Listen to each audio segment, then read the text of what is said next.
Hello and welcome to a brand new episode of HUInterviews, episode number 6, I believe. And I'm Alistair McInnes, and I'm joined as always with Peter Morris. Say hello. Hi there, guys. And today we are going to be talking with one of the creators of Mushroom 11 from Studio Untame, Julia. Say hello. Hi. Hi, Juliet. So I Hey. guess one of the first questions we're going to ask is, what were you doing before making Mushroom 11? Oh, wow. So I was working at a casual game studio before Mushroom 11, doing a lot of casual games, like mobile games and Facebook games when those were a thing. It was a lot of fun.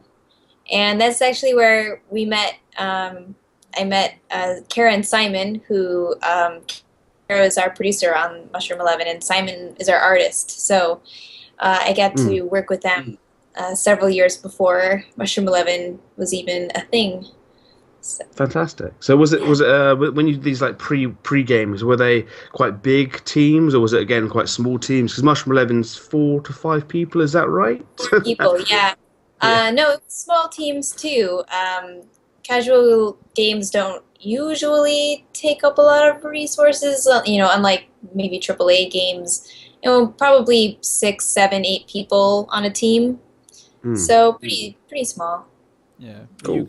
When you were developing now, because you've just mentioned about casual games, were you guys doing what I've heard from a lot of other developers in that space? Were you like chasing like the big hitters, or just seeing just doing what was known to be working at the time, or were you guys trying to set new trends? I think our studio is trying to do all of those things. I think they were, at first trying to sort of follow the market, and then I think they tried to set new trends as well toward the end before I left. So it was a little bit of both those things. Trying to come up with new ideas and then trying to, make sure that it was viable at the end of the day, because it's hard when you're, employ 30 or 40 people in a studio, to, make sure you keep the lights on and pay everyone. So you can't take too many risks, I think. But Of course. And so what made you leave that, particular community-based games to create Mushroom 11 with these with these 3 other individuals? So Karen Simon actually left before I did. They wanted to see the world, so that's like one of their lifelong goals, and they quit to travel. And somewhere between that, I think Itai met up with Simon and kind of convinced him to be an artist on the game. And I didn't join the team till probably a year after. And I've always wanted to, do more independent games, more games that were a bit more challenging in terms of content or subject matter, getting away from the whole kind of candy, popcorn, sugar rush kind of games. Even though I really enjoyed making that, I wanted to do more darker things and just kind of explore. So yeah, I left to do that. And so what was the creative idea or process then behind this kind of dark, self-destructive mushrooms that Mushroom 11 became?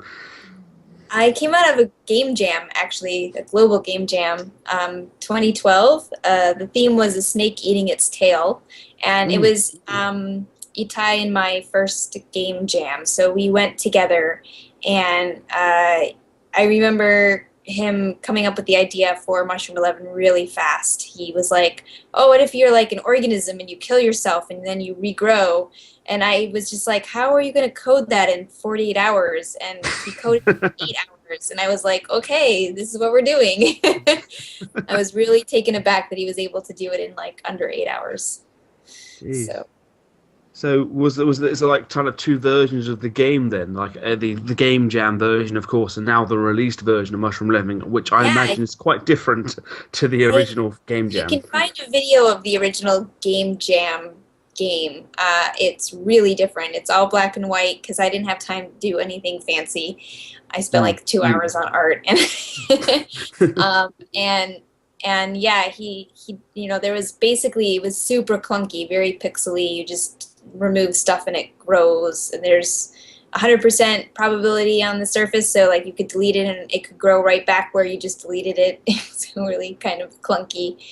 I think it's available to play. I don't know if it'll still run. I mean, it's like 4 years ago, so Yeah, going back quite a while on then. the Global Game Jam site, they have everything there still, so you can potentially be able to play it. I just don't know if it'll run.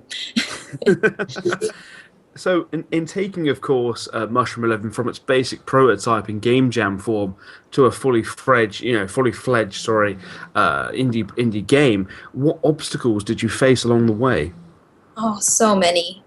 So many obstacles. I think the biggest ones, at least early on, were, is this even a game? Like, can this be fun? And I know Itai worked probably a year on just trying to get the mushroom to feel good, or interacting with the mushroom to feel good. And I think that we knew that there was potential there just right out of the game jam, because people were like, they've never seen anything like this before, and it seemed like it had, room to grow. And at the time, Itai was already an indie developer. He had I worked with him on making a game called Rope Rescue. So he was already, we were both wrapping up that project, and so he had like time to play with another new idea. So this was sort of his next project. And yeah, I think so that was the biggest challenge, was just like, can this even work? And then other challenges, funding, user testing, making a tutorial so people know what you're doing, or what they're doing in this game. That was a real challenge. Yeah, lots of challenges, but It's a very, very unique game in that sense. You don't often play many games where you have to kind of self-destruct to recreate. yeah, It's fantastic in that idea that it's so unique. It's really unique, and it's weird to put players in front of this game, and they come into it with all sorts of ideas of what a platformer is, and like how you should be able to move, or what you should be able to do, and none of those things exist in our game. Like you have no direct control over your creature. You have no force over your creature. You're not applying any force. You're not pushing it around. You're just sort of killing it, and it's growing on its own. And so that idea of like is really hard to teach people. But I think we did a really good job. I think most people can get through the first level pretty well, and then they're kind of set and they understand how to play the game. Definitely. I mean, it's backed, of course, by a really interesting and cool art style that kind of molds with the idea. And that's my opinion of being able to play it and see the game being played. It kind of works very well with the concept. You mentioned about it before that it took about a year for the idea of the mushroom to feel good. How long was the game generally in development for? Almost 4 years. Almost 4 years. I think three and a half, something like that. And you mentioned the other obstacle was, of course, like funding the game. How did you find was the best way to get around that? How did you kind of fund the game and keep it going forward? I'm sorry, what was that question? How did you fund the game? Like, how did you, kind of get money for the game to go forward? Did you self-fund or? So we were backed by Indie Fund pretty early on. I think after Itai showed it at Indiecade, we got indie funding, which is really great. But that only funds so much. So what we really did to fund most of the game is that we are a husband and wife couple. So Simon and Kara are married, and me and Itai are married. And so Kara and I would work a lot of contract jobs in order to fund our households. And so I think she worked full time up until probably 4 months until we launched, and I worked part-time up until about maybe 6 months until we launched.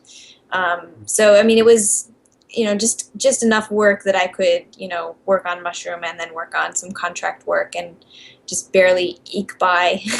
And we went through savings as well. So all of those things. Well, yeah, exactly. It's never an easy process, is it? Sadly. Yeah, it And takes a long time to make a game. oh yeah, definitely. And how did you find Indie Fund were to work with? Because you're one of the few projects we've talked to that actually had Indie Fund sort of backing them. What did they kind of do to help, as well as, of course, well as kind of provide you with a source of income to help make the game? How else did they help the game along? They were really great for a number of reasons. One was funding, and their style of funding is in a way where it's like not a publisher, so they're very hands off. Like they will not bug you about when is the game coming out, and like a lot of times when you go with publishers, they want milestones, right? They want to know when you're coming out, what price you're going to be at, what platforms are you going on, what kind of other contracts are you signing. Whereas Indie Fund's very laid back. They're very supportive. They're like, here's some money, whenever you release, that's when you pay it back. And they were very helpful in that sense. But then also you have access to these amazing indie developers. And if you need help and you ask them, they are totally willing to, give their advice, give their feedback, give their opinions on different things. If you have like a question, you can be like, hey, what do you think about us launching in September or October or March, or, like questions from marketing, questions about like all different things. So they've been incredibly, incredibly helpful. Fantastic. And so when it came to marketing Mushroom 11, like you mentioned, they helped out with part of that. What did you find was the best way to get, Mushroom 11 in the eye of the public? How did you get out there? Well, they helped in terms of just giving advice if we had questions, but all the marketing was basically done by us. And I don't know if, I don't think that when it comes to marketing, I feel like everyone knows that nobody knows anything. Like, even now, I feel like I don't know anything. I think we did a pretty good job getting the game in front of people, and we knew that the game showed really well at conventions. It's one of those games that, like, you can pass by, it looks mesmerizing because it looks different, and then you can just watch people play, and by watching people play, you have, like, a really good idea of how to play, so when you play it's easier.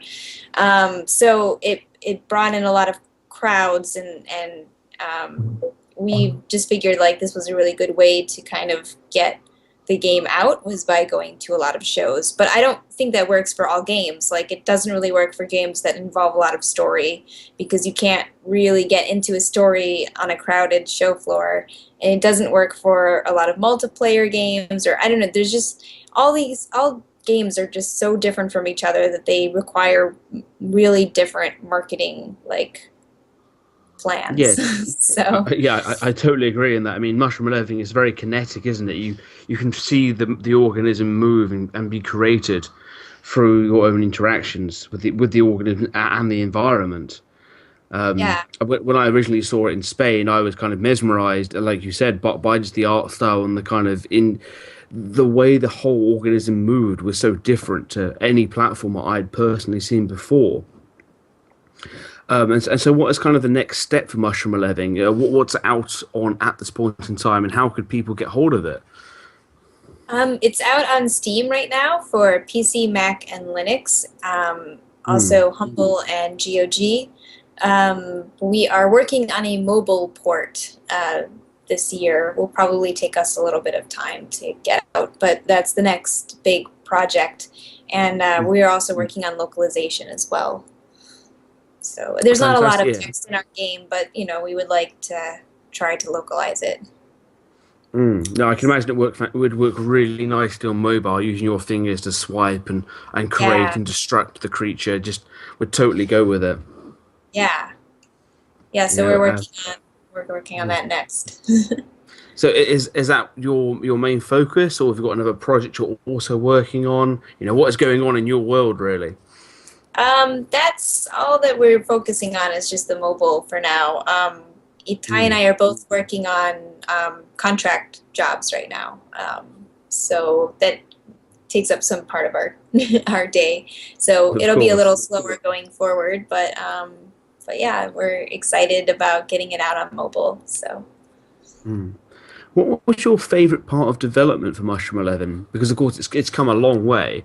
What did you personally think was like, oh, I loved this bit of it, or this bit, or even when it is, well, now it's completed. What did you most enjoy about the whole creative process? I think, well, I'm most close to the tutorial system. That's kind of what I've focused on and worked on. So I think that's probably what I'm mostly drawn to is just what Mm, I've taken away from how to make good tutorial systems and what works and what doesn't work. mm. Um, which is just basically like you never know what works until you stick it in front of people and then have to redo it 4 or 5 times. Yeah, I was going to ask actually, how did you go about testing the game? Because of course it's a very unique concept. It's not like, until you've got it out there, I can't imagine many people would know how to play the game. How was kind of public awareness and testing going? We did a lot of user testing when we went to shows, local events as well as big events like PAX. We would have split tests going on at the different computers. We would have builds that would have different puzzles at different points that we could like hit a key and it would swap out puzzles. So we could see like how many people were getting through certain checkpoints, Mm. on one computer or another computer. So we did a lot of user testing at shows. So yeah, it's another reason why shows are good for us. Can I just ask? Can I just ask something? Because Yeah.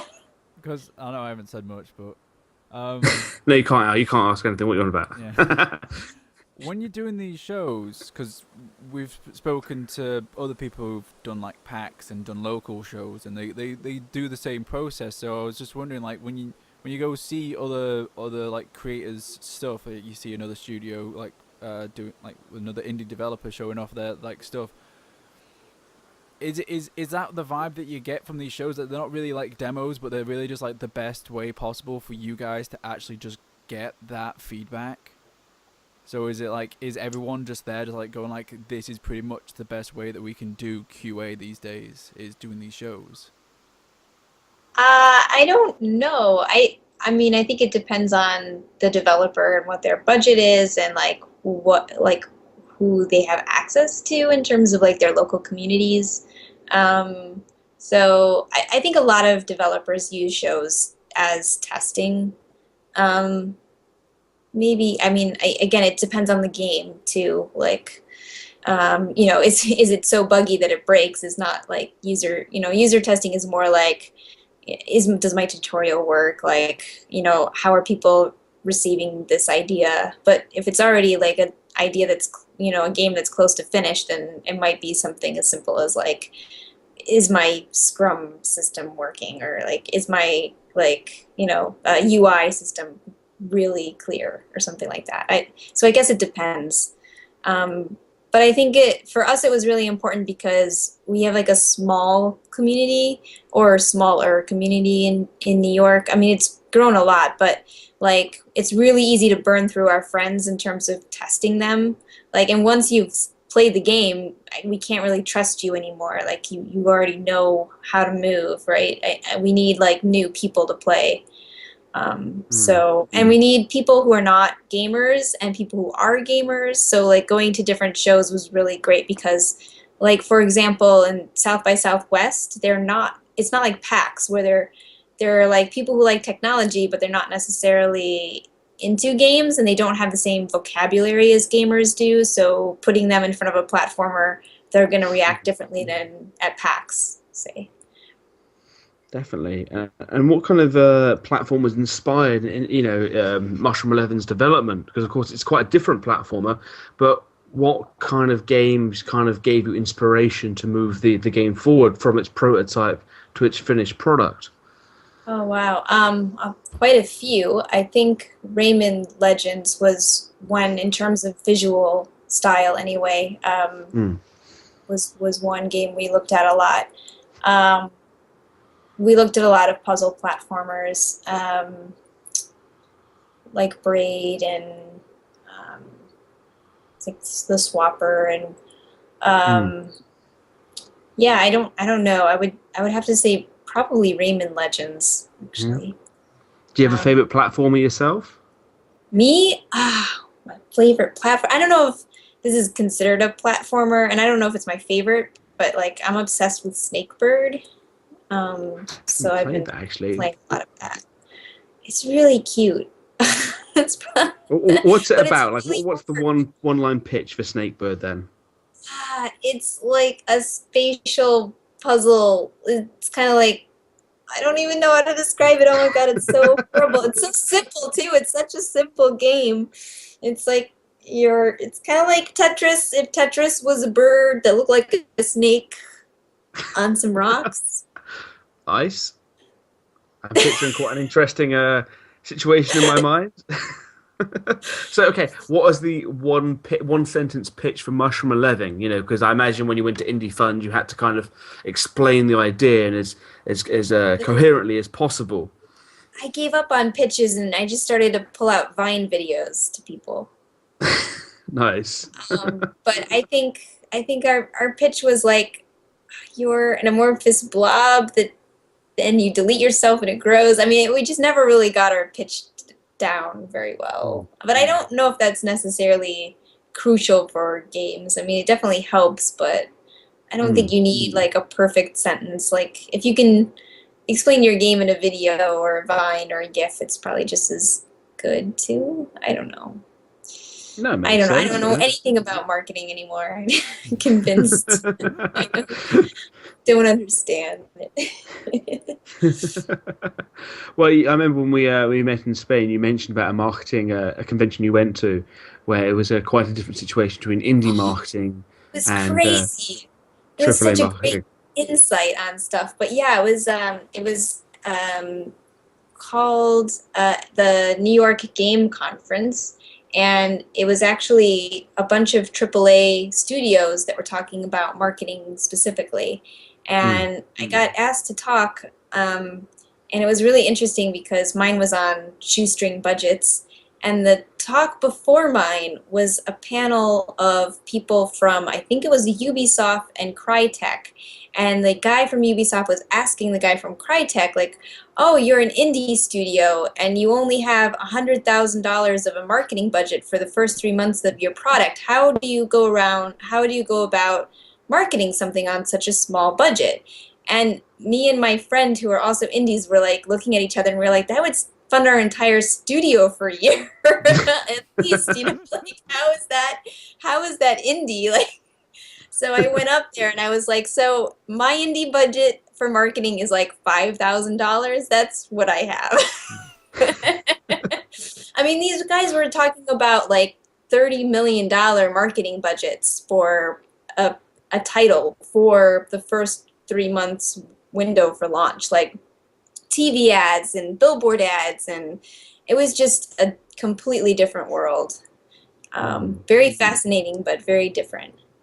And how do you feel the kind of the creative process is now? Because there's been a lot of talk on how much percentage goes into the idea, into the the kind of making of the game, and then the marketing side.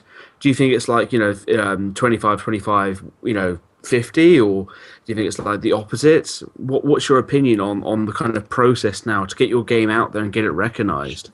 No idea. Because, like, I mean, I think the general idea is like, oh, you need to spend half as much of your development budget on marketing. Or maybe they would say, like, you need to spend a third of your total overall budget on marketing. And I can believe that because it costs a lot of money to go to shows. It costs a lot of money to, like, do a press tour, or I don't know, ads. Do people spend money on ads? I don't even know. But then you have games like Undertale, which is like, did he even have a marketing budget? I don't know. Like, it just I like don't know either. things It just just blow appeared. up. Oh, he did Yeah, I mean, crowdfund it, so but it wasn't much. I mean, that's amazing, right? So who knows? I mean, I have no idea. Yeah. I guess that I mean, I explains definitely Konami's think that entire response to a game very, design. it's very crowded. It's a very crowded space now. So I mean, it's but that makes it even more unknowable whether having a big budget works or not. But I definitely think indie teams need to think about marketing and need to think about it like really early, as opposed to like something as an afterthought. So apart from, of course, marketing, what would you kind of give, say, young indies that want to get out there and kind of show their product or even start developing games? What advice would you give them? Oh wow. So there's a couple great things about being an indie. One is that like our community is amazing, and like most other indies would love to help out other indies. Like it's a very friendly space.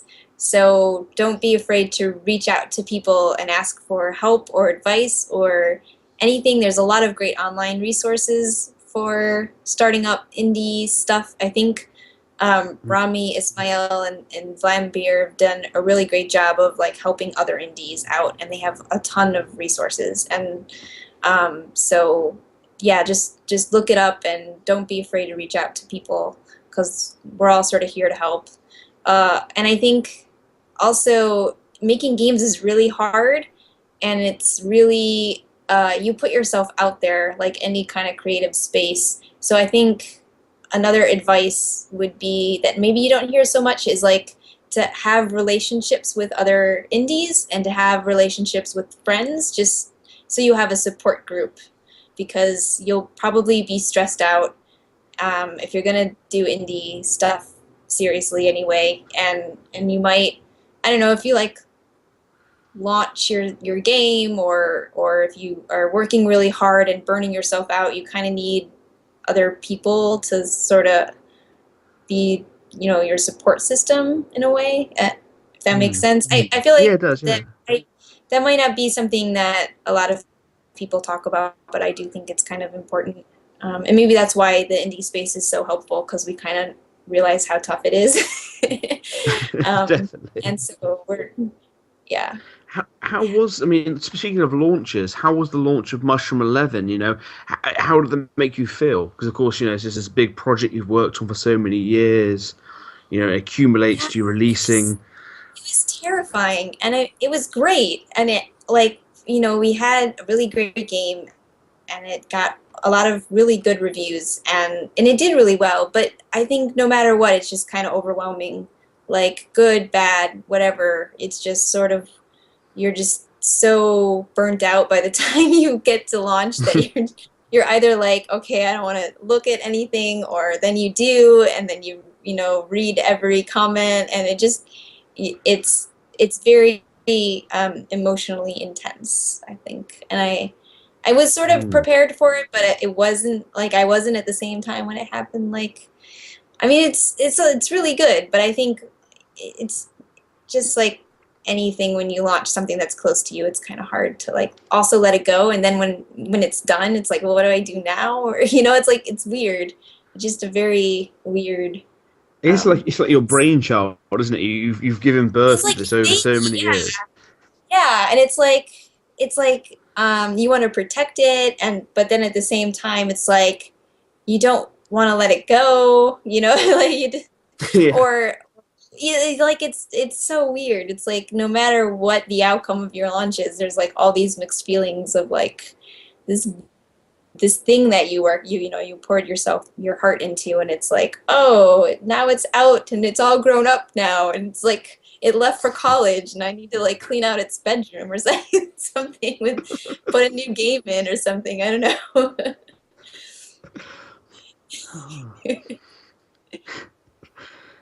So of course, Mushroom 11 now is out there, out in the world, and you're developing it further. Will the new, will the kind of the touch, the iOS or the Google Play version have extra levels, or will it be more of a Actually, port of it? I think we're going to like compress it. I think it's too long for a mobile experience, so we'll probably kind of take the best levels that we have and sort of reconfigure it so it's actually smaller. It's a bit like a director's cut version of the game, then. Yeah, yeah, exactly. And so, what are you kind of looking forward to most about 2016 in the game industry and community, really? I think pretty much the same as 2015. Like, I feel like there's a lot of amazing things happening in the indie space, and there's a lot of different games coming up, and there's a ton of games, but I also feel like that's great because there's a ton of different games, and I'm really excited to see what people make. I also really like it because there's a lot of people from different backgrounds making games now, or making a lot more games, and I'm really looking forward to seeing what people come up with. Is there any kind of particular developers or projects that you feel people out there should kind of catch on and kind of pay attention to, really, in your Yeah, and opinion? I kind of lost track.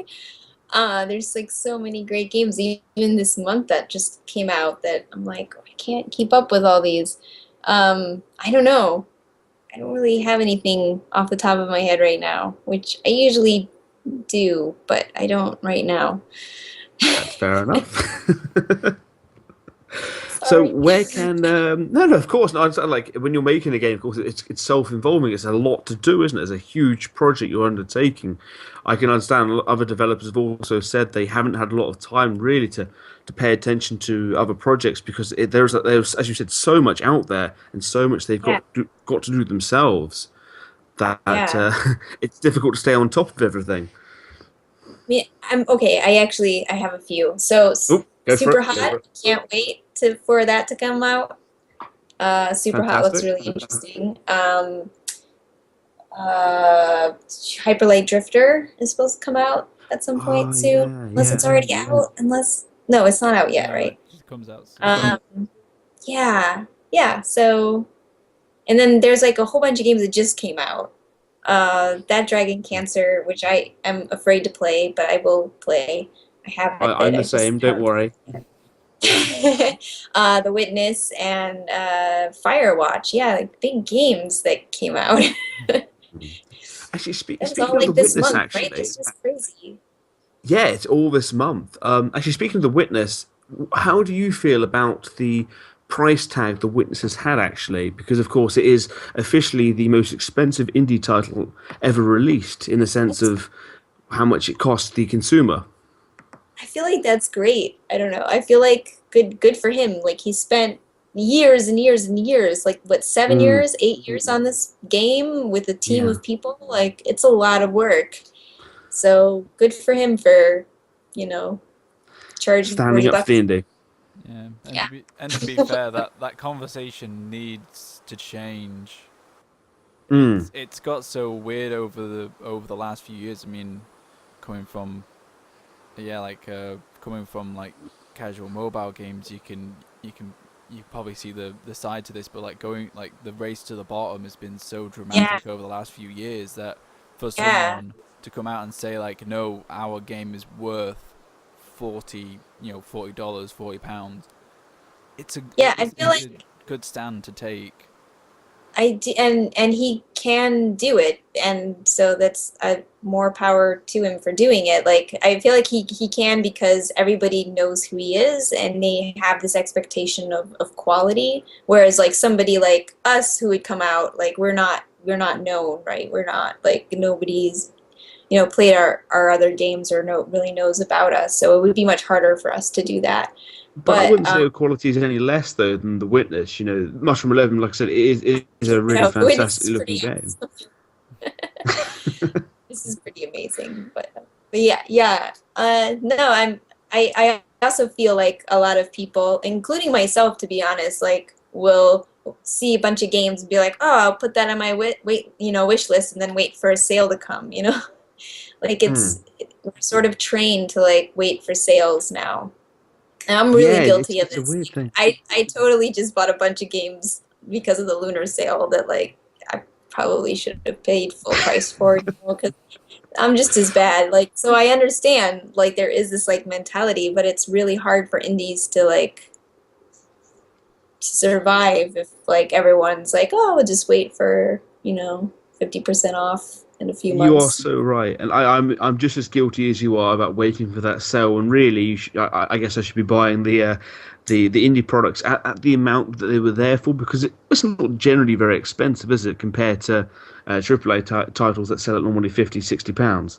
Yeah, yeah, yeah. Yeah. It's I much more always back. I always like I've got Adam Atomic on my Twitter. It's Adam Saltzman, who made like Cannonball. Mm. Every now and again he'll put up a post of just going like of a picture of his Steam account, and he'll just go like, "Can you see when we went on sale?" And it's just a graph of sales. It's like nothing, nothing, nothing. Sale, boom, everything. Yep. Yep. Yeah, it's a very weird climate, I think, the game industry is in at the moment when it comes to how do you promote and how do you sell your game.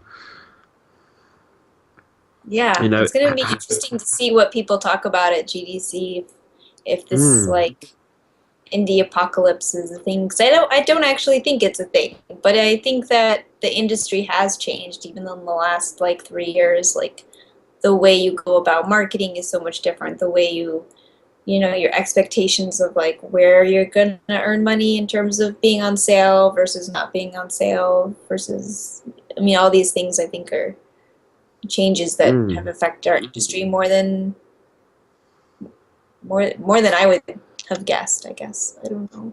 Yeah, it's Well, it's going to be a very interesting year. I mean, hopefully it's not going to be full. I can imagine it's going to be actually a lot of full of higher end people actually just talking about like mobile space and and using indie style budgets for like 10,000 pounds. Like you said, like 10,000 for the first month. It's just like I can imagine, like, because I remember like hearing about GDC last year being a lot about mobile talk from like a lot of like Yeah, not indie yeah, developers or like even developers themselves. There was a lot of like corporate people that just swarmed it or something. I'd hate to see that happen again, but I hope not. yeah. Though they have different tracks. Like there's an indie summit, and then there's the like mobile summit, and but yeah, it's been interesting. Like I remember a few years back when Facebook was the thing. There used to be like a whole track just for Facebook games, and then that just stopped.